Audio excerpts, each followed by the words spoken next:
দিদির একটা বড় দিকে দিবি না, ওরা একটা কালো জাম দাও, ওরা একটা কালো জাম, ওরা আবার কালো জাম পছন্দ। মিশে ধরে তুই আমার দিকে তাকাবি, দিকে তাকাবি।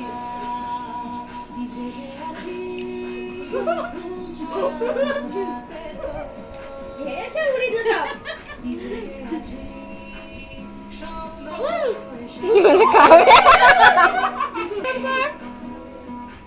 পাটাগুলো ভালো করে বের করা হয় না, আরেকবার আরেকবার আমি ছবি তুলতে পারি না। ওই দাঁড়া, ছবিটা তুলবো তো। ভালো করে দিদির পায়ে হাত দে, দিদির দিকে আস্তে আস্তে তাকা। কর, আস্তে আস্তে কর।